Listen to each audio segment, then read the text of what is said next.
All right, we are live. What's going on? It is Monday, the 18th of January, and welcome to the Royal Rumble pre-show. Never mind, the Seacoast Beverage Lab podcast. I'm your host, Brian Aldrich from Seacoast Beverage Lab, and man, we are weeks into January. It seems like this month's been going on forever, but nevertheless, we are hot off of a show last week with a guest. If you haven't watched or listened to that show with Deacon Giles Distillery out of Salem, check it on SBLPodcast.com. It was awesome. The rum is very good too. And it was fun. But I am sitting here drinking a new beer that just came on my doorstep this afternoon, a East Coast Common by Smutty Nose Brewery. And as you see on the label for the videos, it says a former graduate of Smut Lab. So their little pilot brewery brewed this beer first, and actually tip of the cap to Sean. Last year, this beer came out as a collaboration for Portsmouth Beer Week. So a tip of the cap to thee, my bearded friend. But yeah, it's tasty treats. I believe we're looking at 8% with a couple of 80 IBUs or something. But yeah, it's pretty good. It's a pretty kick-ass label, and I already opened up my backup beer, so I'll just say it now real quick by accident. I opened it up. It's the Cold Snap by Sam Adams. So today was a pretty good UPS day for me. It's working out well. Ben Watts, welcome, my friend.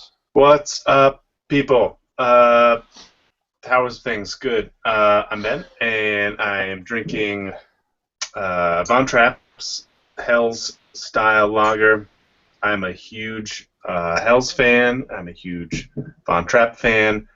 Didn't know that we could get this in New Hampshire until I found it at Market Basket for $14. $14 for a 12-pack. Now we're talking. $14 for a mixed 12-pack, and it's the best mixed 12-pack I've ever seen. If you're a lager fan, get up in there. What's in it? Is it 6 different beers or 4 different beers? It's I'm gonna forget what the fourth one is, but it's the Hells, it's the Pilsner, it's the Dunkel, and I can't remember what the fourth. Sean, what do you got? Vienna. It's the Vienna style lager. That's it. Ooh, Vienna sausage. Nice work. Cool. Yeah, great. If you're a traditional lager fan, get in there, get some. Very cool. I remember Sean and I took a trip up there with Normie. Yeah, it's a beautiful, beautiful area. Nice. Speaking of beautiful, I had to say it, Carla. What's up? Hey, everybody. Beer Babe on Twitter. I am sitting here drinking not an IPA. I'm drinking a Phantom Punch Winter Stout from Baxter Brewing Company. Nice, classic, really like vanilla cocoa chocolate cake kind of lager. Or not lager, but a stout. Really, really awesome beer, and I'm just hanging out, trying to keep warm and getting through the winter. You have 12 days left. How's the no IPA thing going? It's so far so good. I've been satisfied with a bunch of sours and a bunch of stouts that the main beer scene has been offering up. Actually, today I had Mocking Fish, which is Rising Tide's Goza that's aged in tequila barrels, which was also yeah. It tastes like a margarita. It's really quite good. Awesome. They still have some 4-packs available, and it's on tap for sampling down at Rising Tide's new space. So very cool. Awesome. Sean, what's up, my man? How's it going? Sean Jansen from twobeerguys.com. I am also, as Brian is, enjoying a East Coast Common.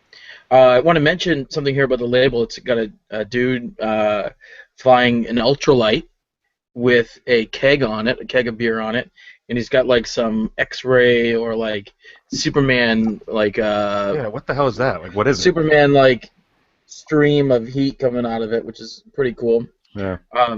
In taste, I don't know if you taste this, Brian, but it tastes like something like oat chips, like or something like that. Some sort of wood flavor to it. That's I got a little something. bit. Yeah, I'm not, but I can't. I have the description from there. If I can pull it up really quick, here's a description that Smutty Nose gives this beer, so we can give it its proper due. It's got some malt in there. The bittering hops is Bravo. There's some different hops. Is it Hull? Hull, but it has little dots over the U. Hull melon, Sriracha Yace, and some Citra. So nothing. It just says it's a nod to the uniquely American lager beers, fermented warm in the San Franciscan style. Right, which is the same. Like so, the East Coast Common. For those out there listening, you think of like a steam beer, Anchor Steam. Yeah, definitely. You can't call it a steam beer because I mean, it's trademarked, but you can call it a common. Well, yeah, A but California and this common is the is, style. but it's interesting though because this is hoppy, and usually New England's not known for hopping their beers. It's kind of like a West Coast thing. So having like a hoppy common is kind of an oxymoron A little for bit different. yeah, but it's cool. But yes, it's available in 22-ounce bottles and kegs and whatever. So get in there. But how do you like it? Good so far? Good. However you want it. So, I mean, again, last week we didn't get into much of what we did the week before, but again, we had Deacon Giles on. I recommend checking him out if you're in the area. I know this podcast reaches far and wide, but if you're anywhere near Salem, Mass, check them out. I believe they're coming up as north as Ipswich, coming soon. So, if you're ever up or down there, check it out. I have not much to shout out. I just do want to reiterate from our 2015 Best of show. My wife and I went to Portsmouth Brewery on Saturday, and I had the Night Nurse, which I nominated for the best dark beer of the year. I just want to make sure everyone knows it's still the best dark beer of the year. So it's coming in strong 2016. Night Nurse Cascadian Dark Ale at Portsmouth Brewery is the kick-ass of kick-ass. I don't know if I told anyone, but I got a mug at 7th Settlement. Ben, you were there. You got a mug too. Sure did. So now we're mugsmen there. Little interesting. Is the club called anything specific? Is it a regular mug club, or is there a specific name to it? I think it's just a mug club. Okay. No, but yeah, I mean, so it's a sweet looking mug. You get some benefits with it and stuff. Whoa. You get some benefits for it. True, but we don't want to tell it because we want all those benefits. Are you talking about? Okay, let's go. What are the benefits? Because it's pretty sweet for a club. You gotta put on a seatbelt for this one. Yes. I mean, when you're talking about like the best mug club deals around, I think this might be it.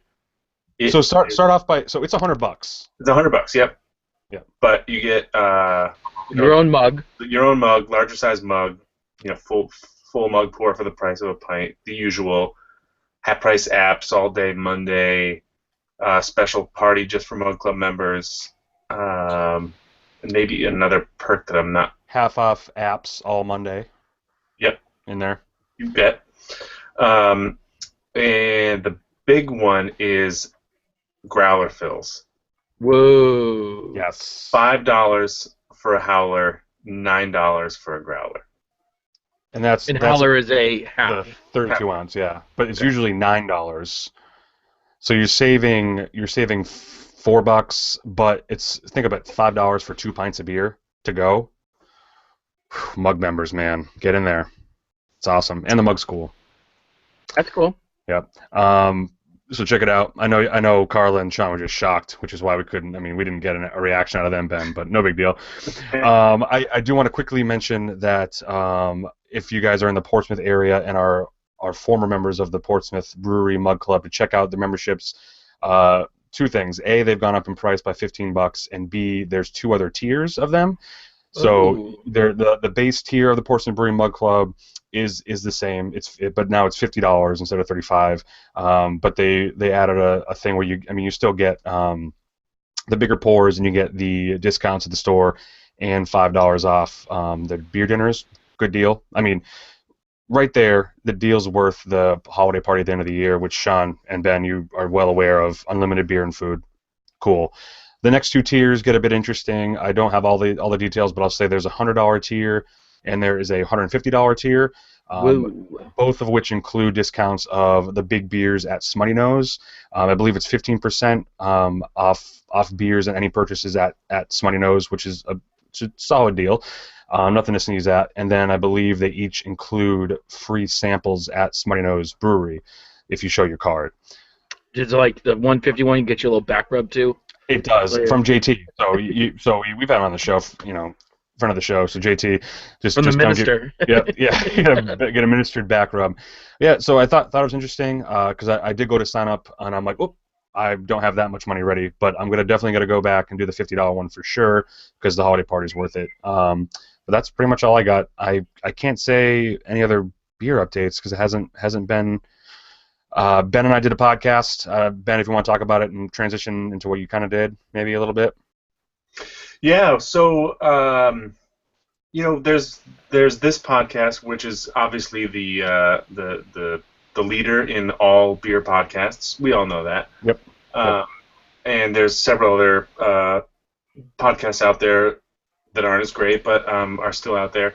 But we kind of wanted to do something a little bit different, yet still kind of keep it in the beer world. And we thought that wouldn't it be great if a lot of the people that we've talked to on this show, or a lot of the people that we interface with on a regular basis throughout the beer world, what about everything else besides the beer that you don't talk to these people about? So we started doing a show called we do our game show called Let's Talk Beer. So this is a podcast called Let's Not Talk Beer, where we talk about everything but beer, and you're actually penalized if you do mention the word beer. Now, do you get to drink a beer during the show? No, we drink a beverage of the guest's choice. In this last case, we had JT from Spuddy Nose on, and he chose Scotch. So we sat around drinking Scotch and chatting, and 2 hours went by very quick. Yes, and literally, if someone mentioned beer, we do No beer. We have a little buzzer that says no beer. That's awesome. It was fun. It was a good time. So if you guys Must have have talked about some college hoops. Zero hoops. I mean, I'm not gonna spoil it, but check it out on let's talk beer. All right, sorry Ben, get it. What else you got? Anything beery related the past couple weeks? What's going on? Oh boy, no, Get us I don't into think so. There's some cool stuff coming up that I was gonna bring up tonight, but I think Hold off. I'm gonna hold off and get a few more of the details as they come to. But as a little teaser, it's a new spin on the beer dinner with one of my top picks from last week's. The end of the year 2015 podcast. Nice. Carla. Teaser freezer. What happened? That's just me closing up the teaser freezer. Oh boy. I gotta close up this podcast. Carla, go.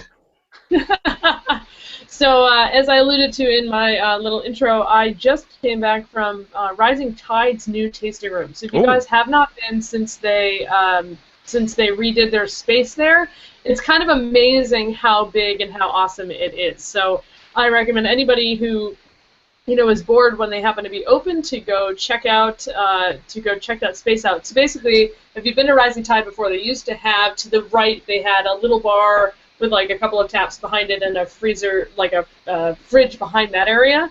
What they've done now is they have another warehouse space where they could take all of the storage that they had before. So they had bottles and cans that were unfilled, grain and stuff like that, and they've moved that to another section. So now when you walk in, the whole basically front third of that building is the tasting room space. So it is fantastic. They had a ton of stuff on. I was drinking Mocking Fish, which, as I mentioned, was the Goza that is aged in tequila barrels. They also had the regular Goza on. They had Waypoint, their coffee porter. So it's a great time to go stop down there.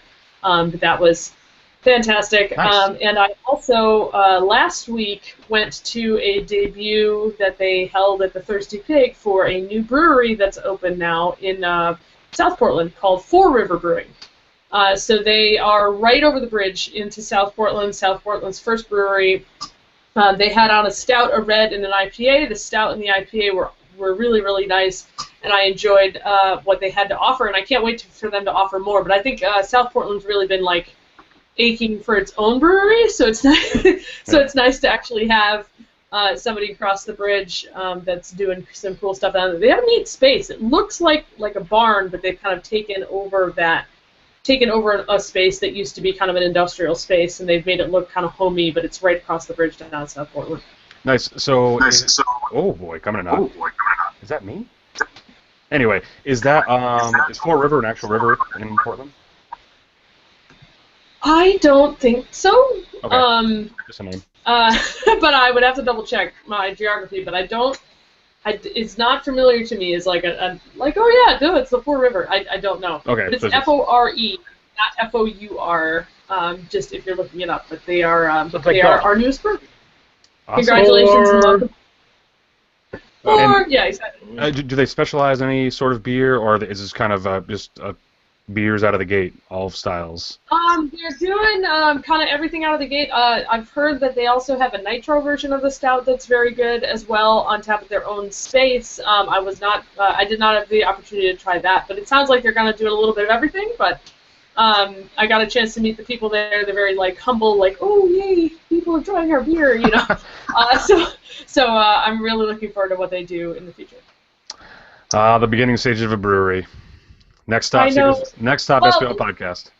I feel like there's two types of people that when they just debut, there's the ones that walk in and go, "We've made the best beer you've ever tasted. We are awesome." And then there's the other type that are like, "Oh, you like it? Yay!" And I like the ones that are a little bit more humble because they'll also be good at taking in some feedback and interacting with people instead of "How dare you say we don't have the most amazing beer in the world?" So Yep. I'm excited that that it's kind of another one on the end of hey, we'd love to know what we can do better, or we want to know how we can meet that community's needs and stuff. So. Yeah, but we were gonna head up your way on Saturday. We went to a trampoline park because that's what you got to do if you don't want to exercise properly. But then we walked outside and there was a snowstorm. We were supposed to go up to we want to go to Liquid Riot for lunch, but that was not happening. But soon we're gonna get up there. Yeah, we were supposed to go to. Mike and I were actually supposed to go to Massachusetts for a friend's party on Saturday, and we looked at the weather and we went, I don't really want to drive on the highway when it's on the border between freezing and not freezing the entire time. That's not the type of stuff you want to drive in. So Yep. I actually bailed on that, but hoping to get down there at some point later and visit that friend. But it was Saturday was not a good travel day at all. No, it was out of nowhere too, RKO style. It's crazy. Pat from the chat gave us a quick wiki update. The Four River separates Portland and South Portland. Well, now I know. So there you go. I'm not a native Portlander, so now I know. Now I get it. Okay. Our chat's the best, aka Pat's the best, because he's the only person in the chat right now. So thanks, Pat. Shano, my bearded buddy, what's happening? Did you get anything done in the beer world past couple weeks? Personally? Did you ask me because it froze for a second? Yes, Shano. Okay. Either way. Yeah. So, been working on some Portsmouth stuff. Working on a couple different things. We are working on a date and timeline for freshman orientation. So the class of 2015 New Hampshire breweries. Oh man. They will be hosted this year at Throwback. Whoa. So you're dropping hot bombs like it's no big deal. That's a big deal. Expect to see that news come out shortly of dates and times and whatnot. In addition, currently working on a brewery versus brewery pond hockey tournament at Nice. Strawberry Bank. Oh, nice. They're gonna hold it down for you. Well, they already have an ice skating rink there, which I didn't realize that they had a rink already there. So we think that's going to be right now. It's slated for Wednesday night of the week. Whoa. So it'll be a weeknight. So that'll be something fun to come by, watch, enjoy some beers, watch a little hockey. Yeah. I gotta get a hotel. Let's do it. Let's do it big time. Let's do it. I can't skate. I like watching. I'm not a big skater. A lot of other things. Throwback's already working on their cheese, chocolate, and beer pairing. The Coat of Arms has got a bazillion different cask events lined up, along with some other awesome things, theme nights during the week. Yep. And what do you got? Are we there? We're there, baby. So wait, are we there? Are we on the same page? I'm not sure what we're gonna talk about. Hit it. So right now they're lining us up for Monday night, the first Monday of Beer Week. We do a podcast live, and I've heard who the guest might be. Yes, I heard tell. Can I say it? Sure, and we'll make sure it's the same person. Oh God, 1, 2, 3. Neighborhood, and we'll get Horst Dornbusch. Yes, who is the famous author of basically all German lager books. I believe he edited or co-edited the Encyclopedia to Beer. Yeah, so the Brooklyn one, right? Which is crazy because I babble mostly on the show, so I got to get my stuff together if I'm going to be talking to him with beers. But yeah, it's going to be awesome, and I haven't told Ben the date, so Ben, now the date's Monday. And I know that Thirsty Moose is doing a rare beer night on Monday night. There's going to be IPA night on Tuesday. Finalizing the beer movie. It's projected to be New Hampshire beer. We should really celebrate the IPA some more, though. finalizing that. So there's a bunch of stuff. Although the website right now doesn't really have a lot on it from physical dates and stuff, it is kind of getting locked and loaded of the events that are going to be popping up. And which is kind of cool, this year actually ends on leap year, so I'm expecting a bunch of different events to be happening on that final Monday. Where usually it's a little bit slower, it's going to be leap year. I think it's going to be pretty rocking and rolling. So a lot of activity in the last 2 weeks and trying to get a lot of this stuff lined up. Hell yeah! I know it's beer week, but do you have any insight on ciders? Little couple cider events maybe. There are going to be some cider events. Yeah. Don't necessarily have the fine. dates lined up, but there's also for the first time we're going to do spirits and beer cocktails with local spirits. So that's not finalized of all the details. Like liquor. I just met her, but yes. I think meant ghosts. We gotta scrap that tilted kilt thing we're gonna talk about later now. Thanks, Sean. Yeah, spirits. Go ahead and scrap that. We're gonna go to a haunted house. Oh God. The show is now has reached its explicit rating, and we're gonna go right head forth into the next topic. Sean, thank you. Tell Amber we said hello. I'm going to kick you out right no. So, again, last week we had a guest, but Carla had, I mean, as usual, we try to save up the main topics for one kind of mega show every 2 weeks because Maine always has something going on. But, Carla, you wanted to hop on the soapbox for a little bit and talk about Maine because, man, again, Maine has reared its head like it's Groundhog's Day and there's more breweries. So, do you want to start talking about what's going on up there? Because yikes. Sure. So, I mean, it's one of those things that, like, I swear, if I don't talk about it like for 1 or 2 weeks, then it just kind of like piles up. So there's a lot of breweries that have announced that they're in planning, that they're announced that they're going to be opening in the spring. And we have 8 of them actually that are like on deck now. So we had this period of time in which we were really kind of almost in a lag. Like we had a few open like at the beginning of last summer, and then we really haven't had a lot opening since. And now we're coming up on, okay, now everybody's opening again. So I kind of want to just give a little rundown of who's coming up, so that we can kind of get some names, get familiar with them as I start talking about them over the next couple months. But I already mentioned Four River Brewing Company. They're now open. When I was looking at this list and trying to figure out who is next, they were kind of like the ones that were on deck. So, like I said, they're in South Portland. Also, just opened is Bare Bones Beer, which is actually in Lewiston. So that's the same team that Extra Brewing is. Bare Bones. Yeah. I was in Lewiston. Sorry. Bare Bones Beer. I told you about the B names. Like we have way too many. Beer names. So they've done a soft open. I'm not sure if they've done their like full-on open yet, but they are either the next or just on the edge of opening. But what I'm enjoying is that there are now these other ones on deck that are going to be in many different towns that don't have breweries currently. So it's not all about the Portland scene anymore. So we've got Norway Brewing Company, which is going to open up in Norway, Maine. Of all places, that being Where a is little that, bit. Carla? It is. Let's see. The closest city to Norway, Maine, is Lewiston. So basically, if you go to Lewiston, go northwest, basically towards the New Hampshire border. It's there. So it's kind of halfway between the New Hampshire border and Lewiston. It's north of Sebago Lake, kind of in a gorgeous area up there. But they are going to be opening a 7-barrel brew house, and they are hoping for an early spring opening. Is that a brew pub? 7 barrels? Is that a brew pub, or is that? Or are they going? I was just on it. Let me see if they said brew pub or not. I can't remember.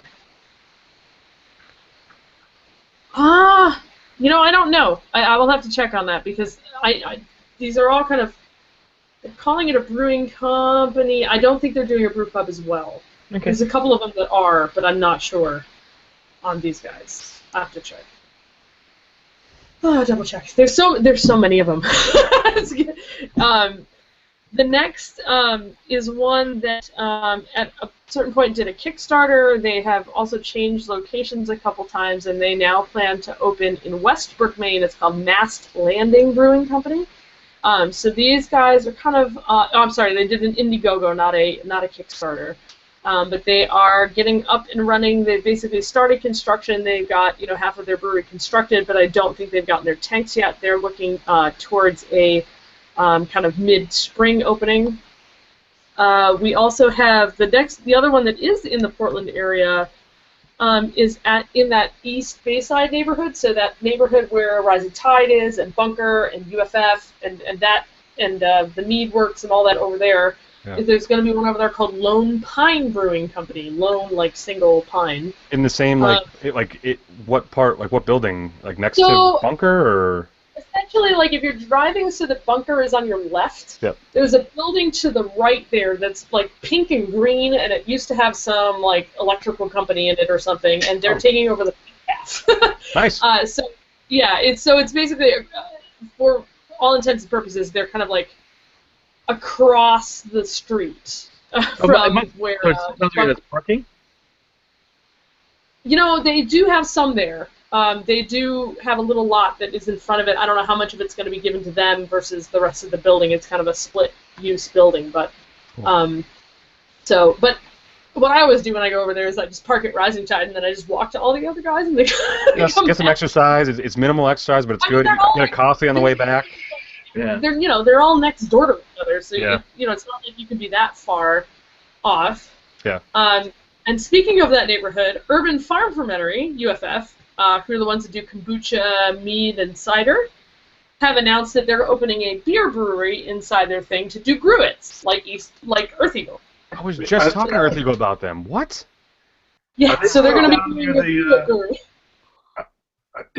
Are they still down near the Bat Cove? In that little Yeah. It's that same neighborhood, like over by the U-Haul place. Yeah, right. Yeah. Whoa. Yep. Huh. So that's happening. That's crazy. Yeah. Whoa. I'm most shocked about that. That's crazy. Right. So these are all the things that I hear over the last month, and I'm like, I need to tell you people. I wonder with the gruits if they're gonna do it sold like 99% sold direct. That's what they do now. Like with the stuff that they sell, they do a lot of growler. They do some retail, a little bit of retail, like they'll be in like Whole Foods and stuff, but they don't do a lot of distribution. So I'm guessing it's going to be 90%. It's kind of that on-premise model, almost right, that. Yeah. Yep. Yeah.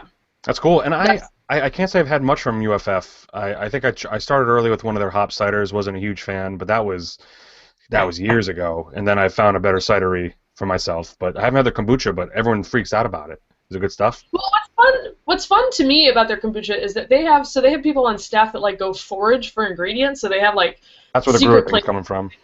Like raspberries and wood sorrel, wherever the heck they're putting in it.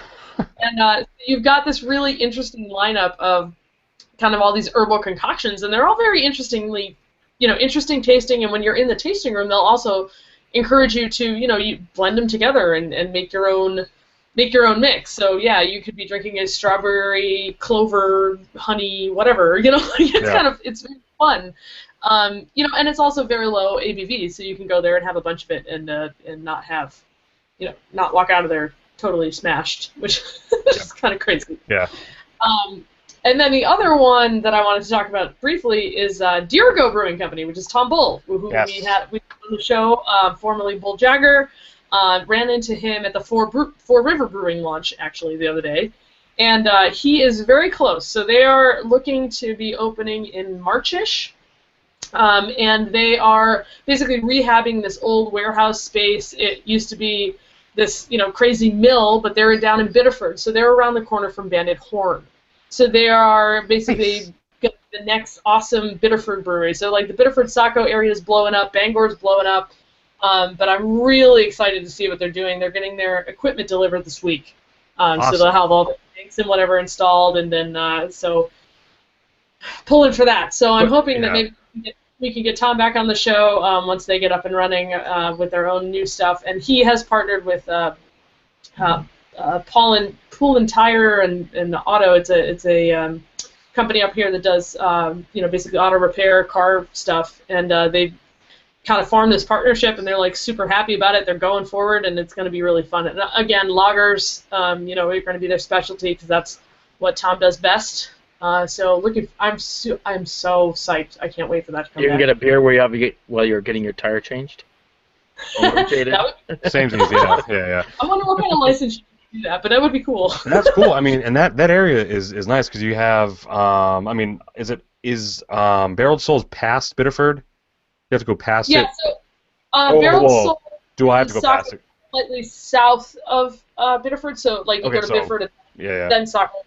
So I mean, But they're all, like Barreled Souls, Bitter and Banded Horn and them. They're all within like a 10-mile loop of each other. And So Ben, it's Ben, what's that place we went to for the screening that one time? That's right there by not Against the Grain. Right there. We were there for a movie screening of yours. That awesome beer. Oh, that's up in Carla's Way, at the Frontier. Oh, that's not in Biddeford? Brandon, okay. No, that's yeah. that's in London. Oh, I thought you blindfolded me. Sorry. Never mind. I thought it was Biddeford. Not that time. Oh boy. No, God. not that. But Son of that a- area in general is kind of growing and kicking butt. There's a couple new restaurants that have gone in there, so it's really growing. So whereas 5 years ago you would have absolutely no reason to go to Biddeford ever, now there are a lot of good reasons to go to Biddeford. Oh yeah. And then the last one, and I don't remember if I mentioned this last week, but Bissell Brothers Brewing is moving to Thompson's Point. Now, where's that for those that are not familiar with Thompson's Point? Did you guys come to the Sierra Nevada Beer Fest? Missed it. Yes. Okay, that is Thompson Point. It's So on the- it's on the the left. land by the airport When you're that riding- has those big. 295 north. Yeah. And it's on the left-hand side. Yes. Before you that beginning part, once you start looking at the city, right on the left-hand yes. side, it had that big open area, and I remember a lot of factory buildings over there. That's south of Portland. Yes, they're going to be in one of those factory It's buildings. in Portland, but more so south side It's like a of the little city. bit of land. Yeah, it's out by where the Clarion Hotel is. If you guys have ever been there. But it's a little spit of land. Over the winter, they opened it up into an ice skating rink, which is really cool. But the that industrial building, the Bissell Brothers denied the rumor for a really long time, but then announced it right after the new year that they are moving over there. And then the space that they used to occupy is being taken over by Foundation. So they're going to kick out that wall and just make one huge spot. See, so this is where the takeover starts again. Like Maine is now adding yet another echelon. It's crazy because I can just see it happening where you see the Instagram photos every weekend of Bissell's line and Foundation's line. Now imagine double that because they have more beer. Carla, you moved out at a great time and you moved out at the worst time, if you know what I'm saying. But that's crazy up there. But Jeez. so this is why I was like, can you just carve me out some time because there's so much stuff going on. So Yes. thank you guys for indulging me in my main updates. But I'm really excited about what's going on. By the end of the spring, by summer, it's going to be kind of a totally new environment down here. So it's going to be really fun. It's crazy. Plans for Thompson Point too, and I think that we might be getting another really nice music venue in there too. Yeah, they're doing a music venue there. There's going to be a winery down there. Or a wine something down there. There's going to be I think a restaurant or two. So they're basically taking that whole thing and developing into a spot that people want to be, which is really fun. Cool. I mean, and we should talk about this a little more, just because I'm horrible with dates. But when did Bissell open? And then when did they leave? They were the class of 2014? Oh right, yeah. So I mean, I would say that. Yeah, let me see when they opened. yeah, because so they were in the because old, they just had their 2-year party this weekend. right. Yeah, they did. They were just the beginning of the year. So 2 2014. years, but they were in the old Maine Beer Company spot, or was it Rising Tide? No, Maine Beer Company. You were right. So Maine Beer Company, I don't know how long they were there, but it seems like that's like the perfect incubator. But now that wall is being broken down and one brewery is going to be in that whole thing, new breweries are going to start in someplace big, but that'll be a good spot. But I mean, let's not forget Austin Street is right behind them, and I can't get enough. It's awesome. So Yeah, that's cool. Good for them. God, great for them. And I'm seeing Treehouse. I mean, they're doing well in their new space. So I mean, I compare Bissell and Treehouse on the same level as newbies that started out wicked small, some have expanded faster than others, but man, that's all you see even on the forums that are labeled like Seacoast beer. You see nothing but Maine stuff, which is fine. You can just tell they're seriously picking up some speed here. It's crazy. Yeah. Yeah, we've hit a stride somehow, which is really awesome. Yeah, good for them. And I saw Chatta, a friend of the show. He was up in Bangor at the On Tap. Without beard, just shaved. With beard, but he shaved it after because he's going to a wedding, which is crazy. Yep. So scary, yeah. Chatta without a beard is wicked scary. I'm not used to that. Anyway, but yeah. Anything else Maine worthy you got to shout out? Not at this very second. We are having the Allagash Wild. There's an event on the 23rd. I'll look up the name of it. But where the wild things are? No, that's what Navari calls it. Let me look it up real quick. But it's basically another one where you go to Allagash and they're releasing a whole bunch of wild beers all at the same time. And you can go Wild Beer Roundup. Okay. Ooh, they're going to have Farm to Face, Cuvée d'Industriel, Resurgam, Cool Ship Red, Golden Brett. And they also have like music and donuts and whatnot. So you line up, get a number, and you can check some stuff out. And that is on January 23rd. Cool. Helena is also the other one that will be there. All right. And Helena's new one. But Farm to Face is freaking delicious. I had a beer. Oh man, I wish I was ready for this main talk because I was at I had an awesome black IPA at Little Tap House a couple weeks ago when I was up there for a concert, and I forget who it was from. It was not a brewery that I had recognized. Shoot. And as we talk about something else, I'll look it up. But it was great, and I never heard of this brewery before, so I think they're new. But I went there, and I also went to, for the first time, per your recommendation, the Small Plates place across from LFK. Across from LFK? I think, yeah. So Pieman, LFK. Local 188? Yes. Yeah. Awesome place, and I had an Oxbow Noel there. I mean, their beer list is fine, but the food was really good too. Recommend it. Good stuff. Yeah. So that's gonna do it for the main minute. So come back next week. Yeah. Okay. Come back next week to see what's going on there. Ooh, everything will change. It's the main minute. Oh boy. Our show's going downhill. I want to give a quick news update on Untappd because they're taking it to the next level, quote unquote. Again, the show notes are there. Go to SBLPodcast.com. There's a link to the show notes. Untappd has been basically 5 years of two men on part-time job or full-time jobs doing Untappd as their part-time work. Turns out they have now partnered with a company called Next Level, which will allow them to get full-time staff, hire some people, some interns to help grow and add features faster. So there's a blog post on it.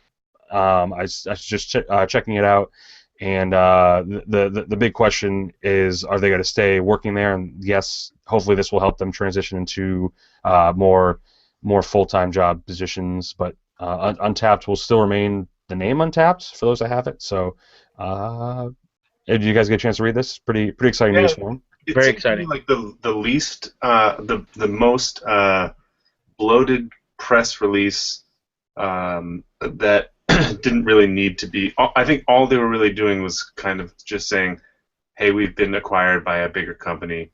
Nothing's changing. Everything's the same." Right. But we will be able to spend more time on it.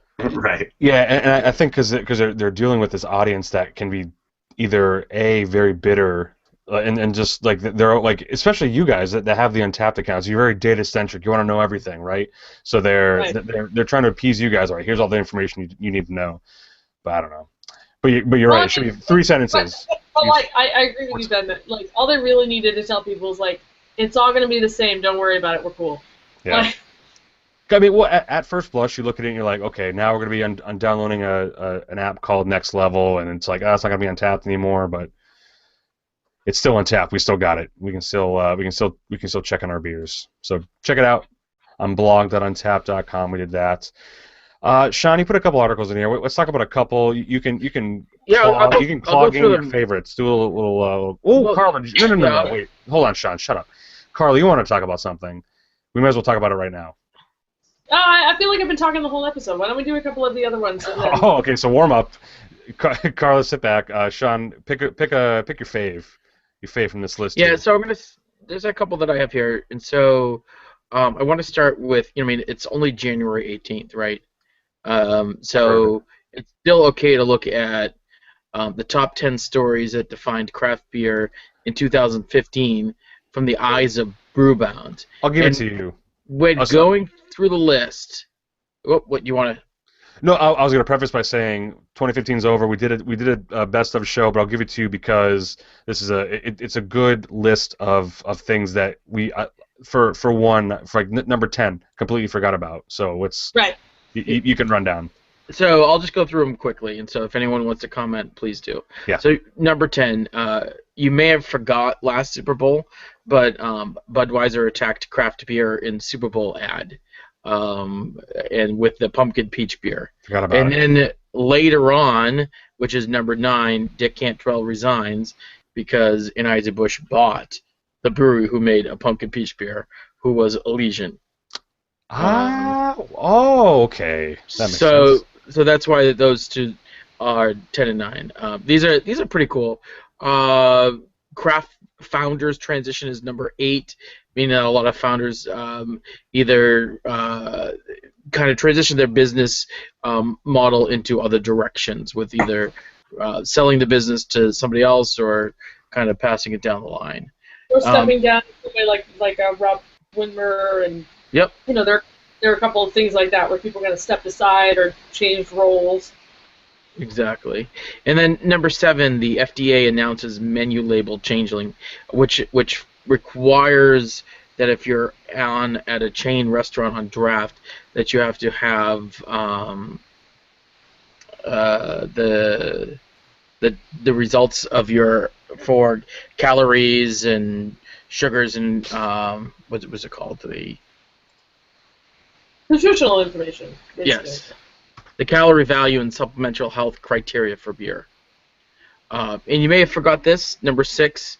Miller Coors slapped with a class action lawsuit, saying that they labeled themselves as a craft brewer, although that they weren't. They were brewed at a mass production. Yeah. Also, really forgotten was that Lagunitas sued Sierra Nevada over the IPA label. Yes, that was we talked about that here. Yeah. We talked about it on the show, but that's something that, like, now that they're with Heineken, maybe it was even. Maybe they didn't even need to do that at the beginning of the year. No. This one says this list, number 4, Anheuser-Busch acquires wholesalers in California, Colorado, and New York, and I think there's additional ones that either happened or are happening. But one of the big things in the craft beer world was that the Brewers Association and the Beer Institute agreed together on a craft beverage bill to reduce the taxes on barrels of beer. That would cut some of the taxes for the smaller guys almost in half. In half, yeah, $7 to $3.50. Yeah, and who could forget that the dark horse that no one predicted at the beginning of the year was Not Your Father's Root Beer. God damn it!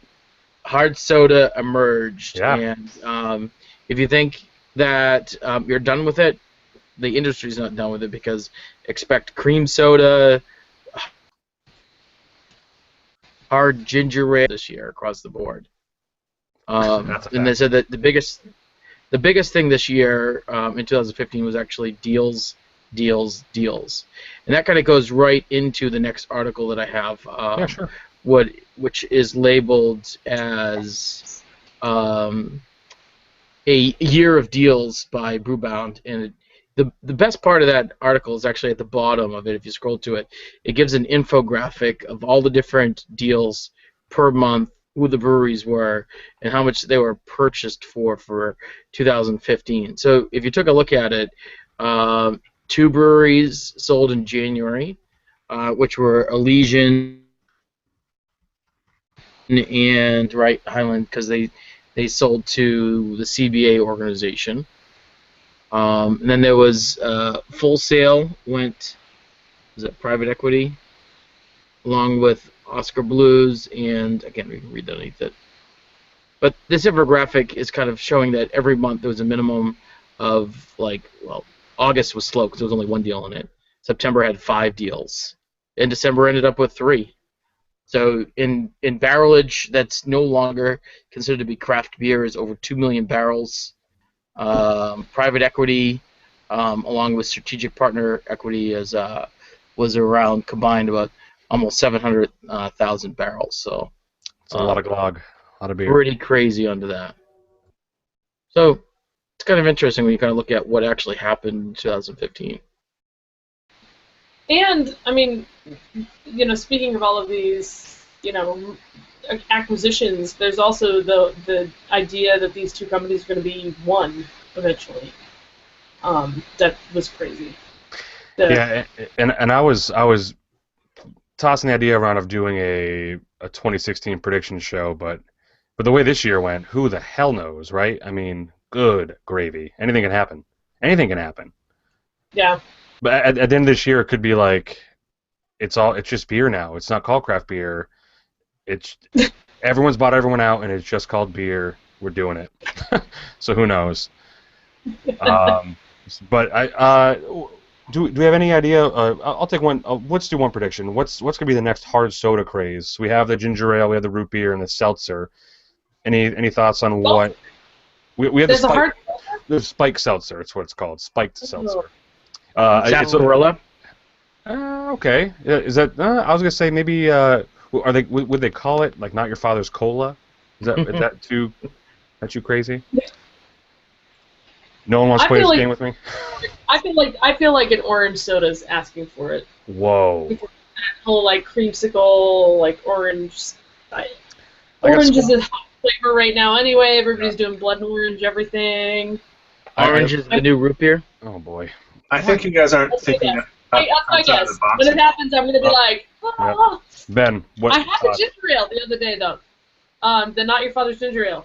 Have you guys had it? No. Good? No, not yet. I liked it better than the root beer because it wasn't as nastily sweet. Like, the root beer, like, is so incredibly sweet. I can't do it. Like, I got like, halfway through it, and I was like, wah. Whereas this was basically like ginger ale, but it had kind of actually a natural ginger taste to it. It was actually... For what it wasn't bad, but I'm not sure I'd have 2 of them. You know what I mean? Yeah. But I liked it better than the root beer because it wasn't like I didn't feel like I was gonna have instant diabetes afterwards. Ben, Ben, what we got? You're trying to chime in. What do we got? Look at you. I was just saying, everybody's coming up with what the next like alcoholic drink is, but I think we're forgetting about the whole edibles market. I think that's probably where we're gonna see some boom next. Alcoholic brownies. Oh, so we're going back to the whipped cream again. We're gonna try that out. Well, we already have beer ice cream. Brownies would be so awesome. That's beer flavored ice cream, but this is like, 8% barrel aged.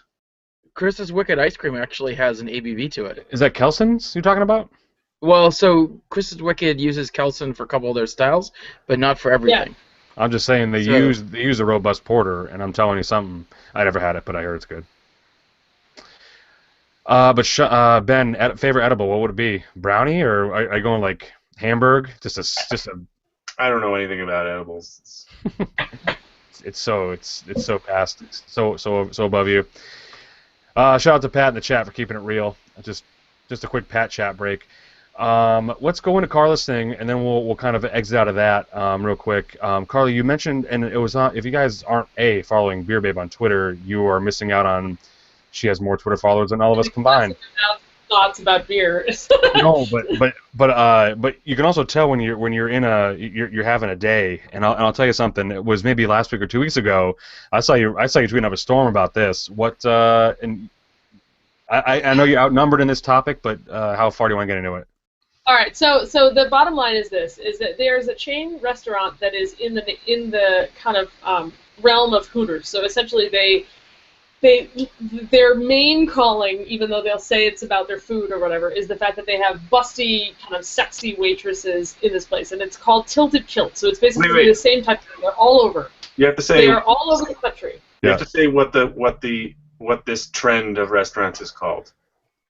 Breastaurants. Thank you. Which I love. Of that. Okay. That's the name of the show. We needed one. Thank you. Restaurants. So this has been going, there's been Hooters forever, and I really, I've not been, mentioning any of it.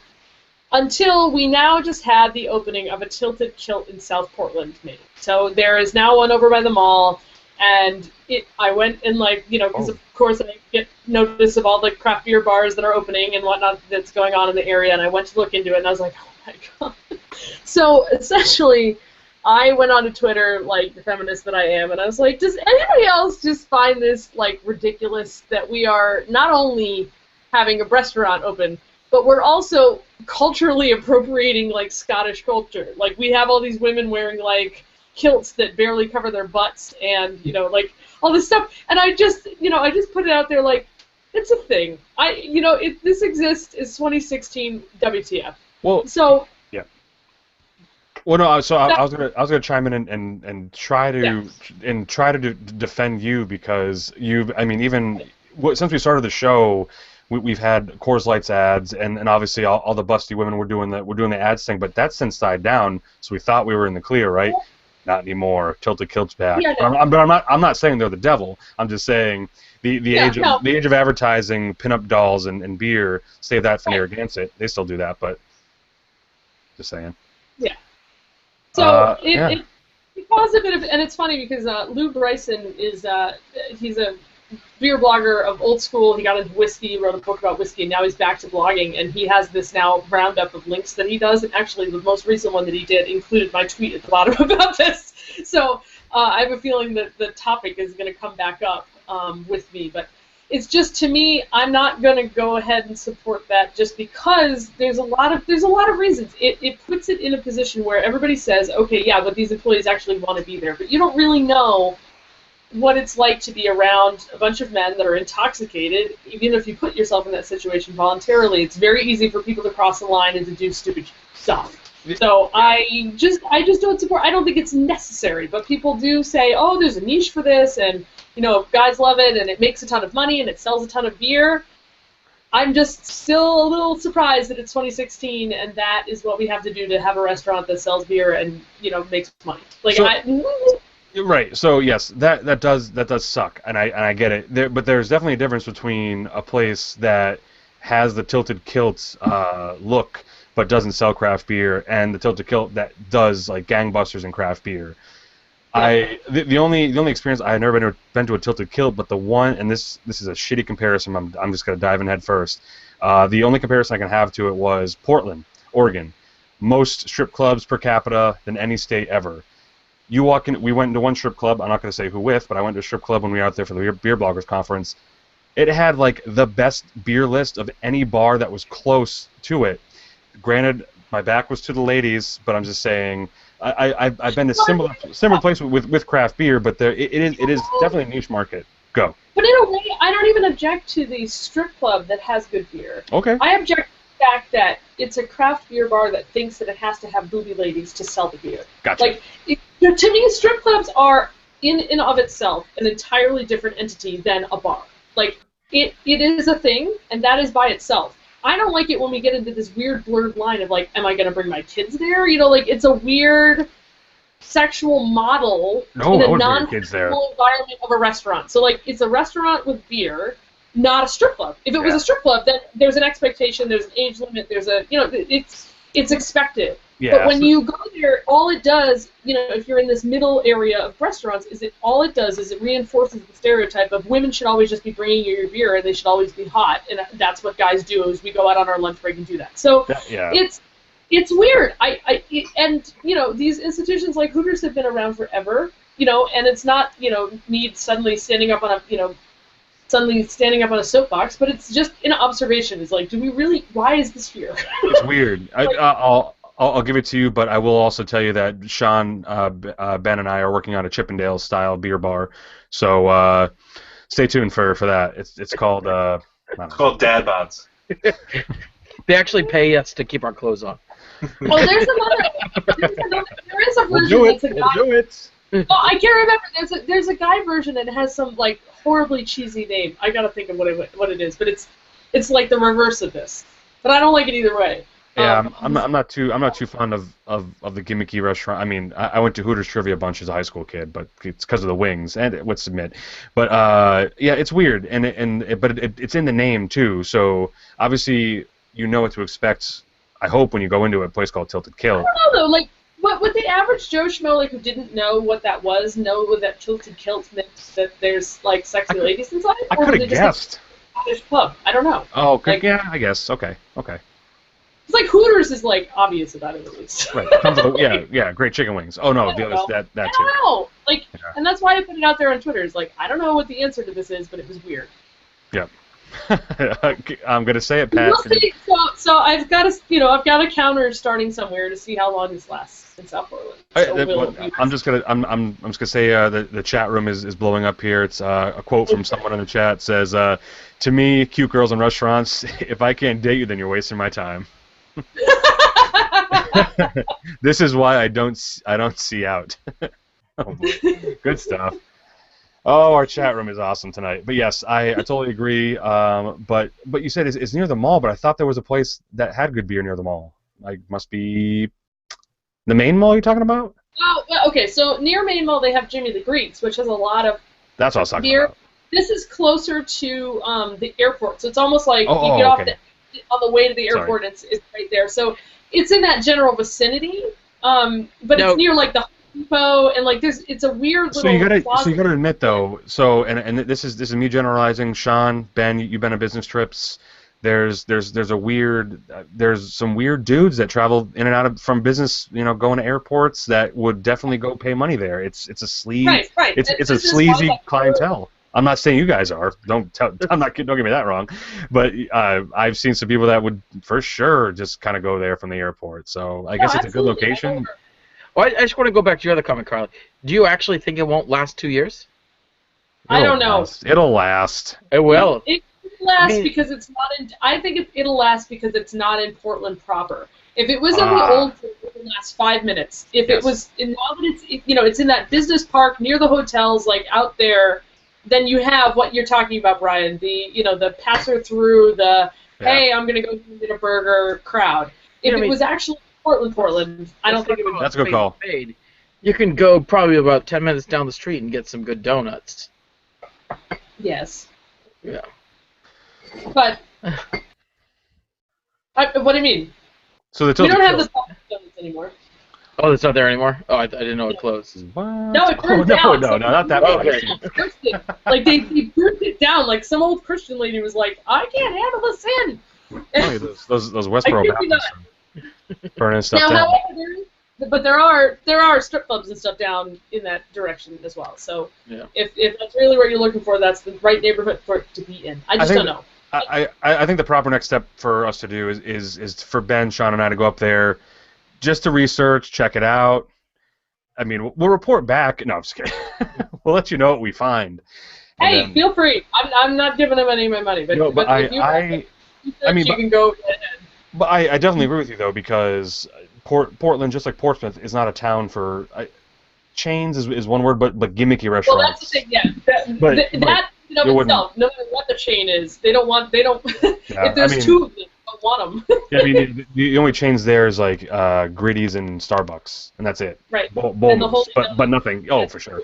Yeah. So yeah. Ben, final thoughts. I know you're trying to think about going. I think you're Google mapping it right now. How to get there. Oh no! I think we're forgetting about the benefits of this is really just like getting in touch with Scottish history.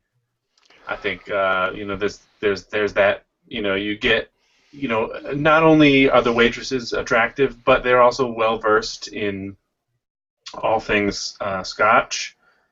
And that's not true. I can stop. They're all. They can speak Scottish. They all speak Scottish. God, that's also. Wait. To me, that would be the more degrading thing about having to wear like a low-cut top is to have to put on like some bullshit Scottish accent.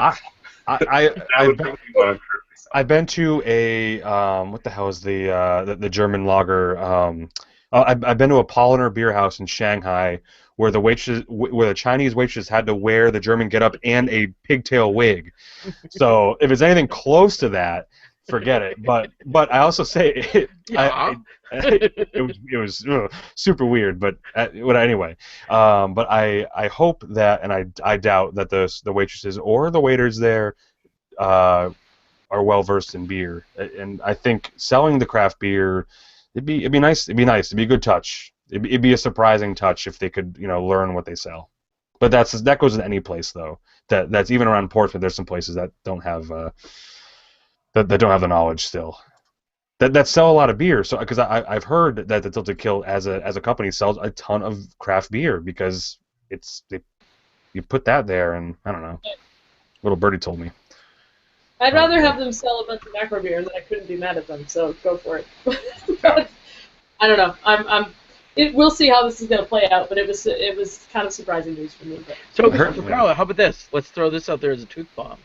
You are established brewery in Portland, and they say they want to put your beer on draft. You don't have to go in there. That's a weird caveat. No, don't go in. No, I'm just putting that out there. Do you say I don't want to sell 10 half barrels a week, or yeah, you can put my beer on and sell 10 half barrels a week? I know. I mean. So what's your yes or no? What do you? Yes or no? If I owned the brewery, I would not do it, but I'm a woman, so. Which definitely for sure. We don't have any female-owned breweries in Maine, so I don't know. That's crazy. It's I wasn't trying to put you on the spot that way. I was just saying, more so, would you just decline to do business with them? I would decline. Personally. That's fine. There's beer stores. Yeah, I mean there's beer stores in the area that won't serve Anheuser-Busch products, so it's kind of the same vein but different things. But yeah, so keep an eye on that. But yeah, there's definitely more, and I haven't been to Hooters recently to see if their craft beer game stepped up, because the only one that I know is close to home is in Springfield, West Springfield, Mass. But I know that they have several local drafts on at the Tilted Kill. Yeah. I don't know what they are. I know a couple of the companies. A wise man once told me follow the money, and I don't blame them for making that decision. Yeah. I mean, financially, on a bottom line paper standpoint, I'm sure it makes a lot of sense. But for me, so does selling to Anheuser-Busch. So I don't know. We'll find out in 2016 who else does that. Let's start easing out of this conversation. I wanted to give a couple quick. Sean, you put a couple of quick hits on here. What about Woolivers? For those of us in the area, they're dunsies. They're out of here. Yeah, they've announced that Woolivers, which was formerly part of Shed and Woolivers, right, or Otter Creek and Woolivers. Yep. They've decided that the cost to actually continue on creating organic products at the scale that they were selling at it wasn't continuing on, and that more so people were looking in other angles rather than organic, but such as gluten-free beers. So that right now that the Woolivers line has ceased production. In addition to that, there's a couple breweries who have announced some partnerships. Expect to see Idle Hands expanded distribution along in Massachusetts. They've signed with Craft Collective. Far from the Tree Cider is expanding statewide in Massachusetts. There's a couple of former, or at least one beer brewer that was in a mass brewery for quite some time that is now in the cider production business. Bringing that cider market. I believe they're down in the Natick area, so south of Boston area, southwest.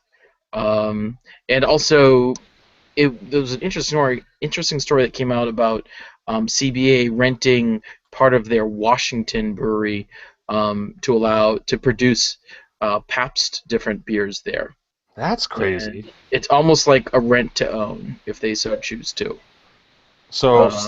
Yeah. So wait, the CBA has their own brewery, or are we talking? So the Woodinville would. So we're talking Red Hook or former Red Hook brewery. Yeah. Okay. Extra capacity. Gotcha. Basically contracting out their extra space to Pabst. Crazy, because you think Pabst could find their own space? Or they were looking. Or It's that East Coast production looking West Coast I'm scared. to try to. We got Ben's reaction right there. Is Well, mind-blowing. so I believe there was a beer that used to be made in the Pacific Northwest called Rainier, which was a really big, like PBR like beer, which I think Pabst actually bought the rights to produce Rainier, and CBA was producing Rainier, and then they basically just expanded their deal to be other additional brands other than that. Nice. That's cool. Yeah, and I want to give a. Did you Far From the Tree is doing some expanding. I'll just a shout out to them because we talked about them just for a quick second last week because they're like a half a mile, maybe like a 10-minute walk away from Deacon Giles. So it's kind of like outside of downtown Salem. It's a nice place, and even Notch will be very close by to that as well.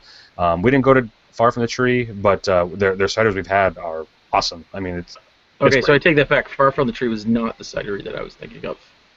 Oh, I was thinking of a different cidery than when I was mentioning that. But we put the link in for. Yeah, when I was just giving a description, I was thinking of. That's fine. Cidery that just announced that they're in the Natick area. Nice. Ben's lost his mind. Look at him. So let's a couple quick hits of the events, and then we'll kind of fade out again. The Extreme Beer Fest is coming in hot. I didn't get tickets again. I find it hard to grab tickets for an event that's extreme. No offense to those that go, because there's some great beers there. I just kind of wouldn't know how to navigate that place. Have any of you been to the Extreme Beer Fest? I have. It's fun. It's not fun, all but extreme ABV. Okay. It's all sort of different ingredients. That was my question. Okay. So it's not all. There's some lower. So like, if you really want sours and gozas and all different stuff, Okay. that they're doing extreme beers. It's really just using non-traditional ingredients as the requirement. Nice. And it's all three are sold out as usual. They sell the same day. So it's February 5th and 6th at the. Which is about a month earlier. At the Seaport, right? Yeah. Okay. Because whatever happened to the Night of the Funk? Is that Gonzi's? Is that done? Yeah, they didn't do it this year. Sucks because I like the Cyclorama. That's a nice place. I wonder if they would. A quick hit. I think I said it a couple weeks ago, but they are discontinuing the American Craft Beer Festival, and they're calling it the Microbrew Invitational. Right. So same date frame or same time frame as. I think Nice Brewing and a couple of other mainers got invited to that, so they're going to be. Tides in there. So if it's anything like it, it's at the same place, isn't it? So maybe it is, but the breweries invited have a production cap. So if you're over the production cap that they have, then you don't really fit into their. I bet a lot of the. I'd like to see the ad dollars for Beer Advocate and see if there are breweries that aren't allowed at that festival. Are they paying the money for that magazine? Although I get it because. Just tossing it out there. I don't know. I kind of like the idea that I'm a it big is fan. limited. Then it's not everybody. It's not everybody everywhere. Like I like that it's limited. It's fun. And it's not going to be the same number of breweries, so it's going to be smaller. No. It's going to be more of the size of the Extreme Beer Fest. No, so that's I'm in for that, and that's I believe the dates were late June, or were they like late June May? 2nd, 3rd? It's usually like the beginning. Yeah. Sorry, I might second and third might not be right, but it's usually right at the beginning of the month. Yeah, I had the link a couple of show notes ago, but it's too far away for me to keep putting it on there every week because that's crazy. But it goes on sale soon, so we'll be talking about it again. A couple weeks, the week after the Extreme Beer Fest is the Beverage Craft Beer Fest up on Lake Winnipesaukee in Wolfboro, and I heard that's great. I went last year. People ride up in their snowmobiles. And it was on the ice, right? Yep. Man, was it scary? People with augers just drilling through the ice and see what happens. No one was ice fishing. Well, not where we were. They were out deeper. We were close to the shore, but people were building rather than bringing a table. Roll down in a sled, and then you kind of build your own still fort to as your beer table. was pretty cool. The only thing I didn't like about, and it all looks great. The tickets, the ticket links in the show notes. The only thing I did not like about it is it's 3 hours. It's a long drive for 3 hours. I want one more hour. Just give me 4 hours. Fest. But yeah, it looks fun. I was talking to Butch yesterday at Earth Eagle, and he was saying it's fun. Some good breweries go there, and the brewery list is great. So check it out if you get time. It's from Portsmouth. You're looking at about an hour and a half drive or so from the so kind of use that as your gauge. But the ticket link is on the show notes. Only thing else I have, Sean, everything before Beer Week that you want to talk about for event, or does anyone have any other events I missed in the next couple weeks before the end of February? I will tell you this: tomorrow night at Cask and Vine is doing a Goose Island night, and there's going to be some special rare beers available. There's going to be some bears there? Oh my God, no. Bears. Yeah. Listen, what are we talking about? Tilted Kill? So that's tomorrow night. I don't know if this show is going to get posted by then, but that's going to be real quick. I knew I had forgot something. I believe it was just before the year ended. My wife and I went to Cask and Vine for the first time. Man, that place is awesome. Big shout out to those guys there. The beer was great. They were just coming off their New Year's Eve stout thing. So there's a lot of good beers. I had some Shilling there, which is awesome to have it kind of close to home. Ended up going to Kelson, which is right close by. Then ended up going to Rockingham. So man, Derry is killing it. Awesome. Big fan. There's 4 breweries and a meadery all within 3 miles of each other. So I'm like, let's save from the barrel and Moonlight till after, but it was cool. Yeah. Anything else? Other than Beer Week coming up, that's kind of the big thing. So Beer Week prep. I did go to the website today. You were updating it. I see the dates on there, so people can mark the calendars. And yeah, stay tuned because we're going to be doing a podcast or two that week, maybe even some other live shows. But we're going to try to pack that week again because you always do. So we're going to do it. I'm expecting at least 45 events. That's fine. I mean, 46 would be kind of overkill. Yeah. Cool. Well, I think that's going to do it. Ben, what's coming up in the next week, buddy? I feel like you got something going there. No. Perfect. I